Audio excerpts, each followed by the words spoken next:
Hi, my name's Grayson, and today I'm going to be showing you how I set up this file to animate a character. So this is one of my original characters. He's a vampire, and I thought it would be a really good tutorial for you guys, especially because there's a lot of animation students who'd be interested in this sort of thing. So basically I start in Procreate and I just have it like a base. And what I make sure I do here is every single thing I want to animate is on a different layer. You can see here, everything is separate. And then, so that just makes it easier in the long run. So like I have literally everything. And then I throw it into After Effects.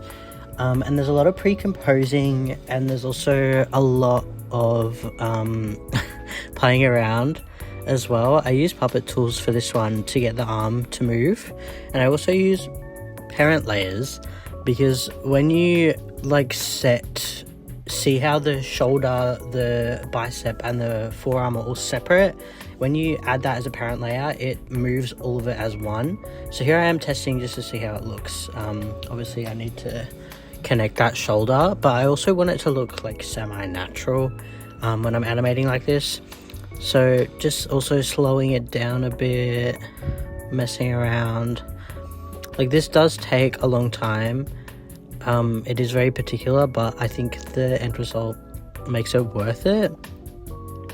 So that's like basically the base, like how I want it to move, and that's when I use puppet tools to kind of have that shoulder sit in place, but like kind of flex with that motion. So that's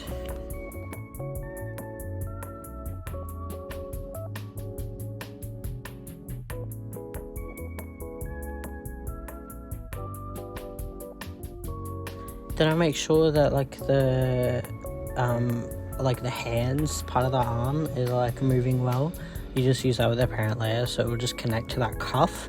So it's very convenient when you're animating like a complicated thing like a body. And then I'm just like figuring out, because I want the hand to be like at the chin.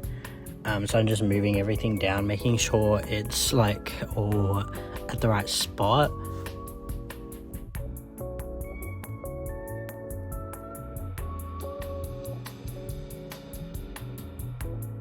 I then move on to the face once I have that arm animated, and my intention was to have like blood drip from the mouth, a bit angsty sort of backstory. So I'm just like fiddling around here. I originally was gonna have it in the original composition, but I think it's just easier to use shapes within After Effects at this point, and like you can just hide it. Makes it so much easier. You just make something so small, and then with keyframes you just make it bigger. So I just want it to be like a vertical like stretch, so it's like dripping down his chin.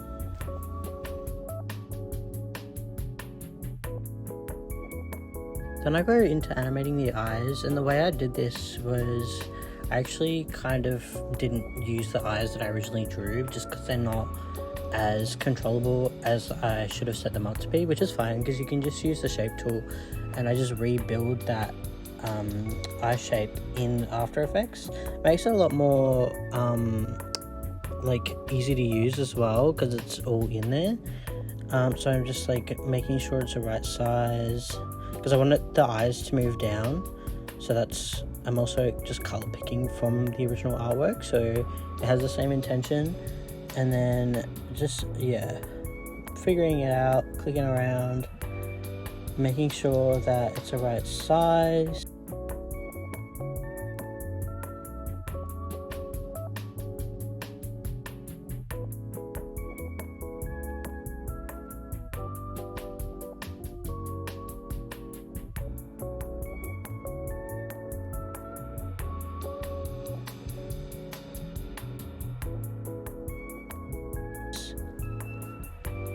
And then I go into building the iris of this.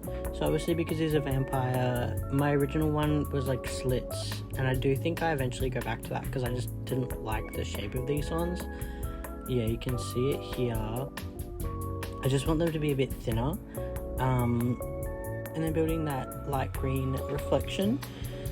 And then you basically have the same eye that you already drew, but in After Effects. Completely customizable, very easy, and then you can just copy and paste. That's, I think, what, yeah, I just copied and pasted the same thing, so I don't have to redo it twice, and then just like fiddling around with it so it looks good. This is where those layers that we separated are really important, because then you can just hide like an ugly edge behind that liner that you've already done. So that's like why I do that the way I do it. And then you can see it's not that different, like it's a little bit different, but it looks good. Just fiddling around with, because sometimes with this face, like in the pre-composition, is a lot more close up, and it just looks better when you go back to the, like that looks so much better. He doesn't look cross-eyed. And then now I'm just figuring out how it looks all animated, and then now I'm animating the eyes actually going downwards. So again, I want him to kind of reach up to touch his chin because he's bleeding, and then look down at it. So that's what I'm doing here, just fiddling around with the transformation tool, position keyframes, making sure, and then you can just kind of like resize them as well, so that when the eyes like move down, they don't come out of the actual, you can see it here how it morphs. So that's why I do it like that. And then I want his eyes, his like irises to shrink because he's like freaked out. I'm just doing the same with this one again, just making sure it's all consistent. There we go, very easy, but it's very compelling the way to do this. And then we can look here, and then we're pretty much done. I was going to animate the hair, but I just feel like it was so much work on top of this, because obviously motion design takes a while. So it might be, I don't know, maybe another tutorial down the line where I do some hair animating.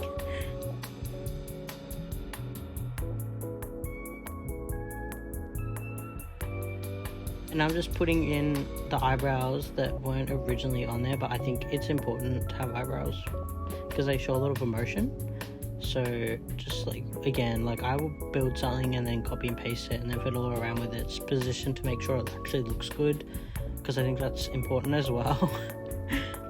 And then you can see it all on the full composition. And to build that emotion, I'm just moving the eyebrows down and like having this further arch to like show concern, and then also fiddling around with like the position, because sometimes when you move it in the keyframe it does like alter the original position. So just going back and fiddling with that so it's the right way. So you can see his like eyebrows sort of furrow, showing a little bit more emotion than just like the eyes, because obviously motion design is not as animated as like frame by frame, for instance. Like you can do like subtle things go a long way with motion design, is what I've found. So I just have this like little furrow that appears, you can see it there, and just fiddling around with its position because sometimes it can be a bit far out.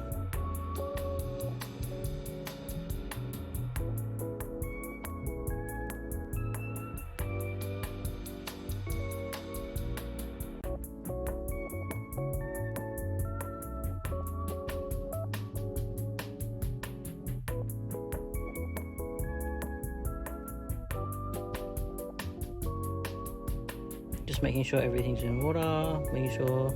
And then I also wanted to have like a gradient sort of appear. Like it's very common in anime where they've got like that gradient on their face when they're like in fear or shock, and that was what I wanted to do. So I just have a blue gradient that like kind of almost fades into a skin tone, like it's desaturated, but I think it looks really good. I think it really brings it all together, like you can see it just fade in there. Looks good, making sure everything's playing smoothly. But that is honestly, I think, it. Like you can see it here, like a nice, yeah.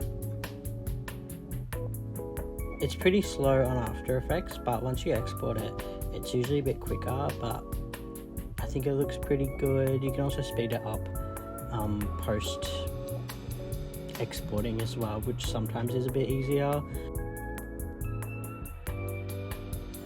that is it. Thank you so much for watching, if anyone watches this, and I hope it helped at all. Thank you.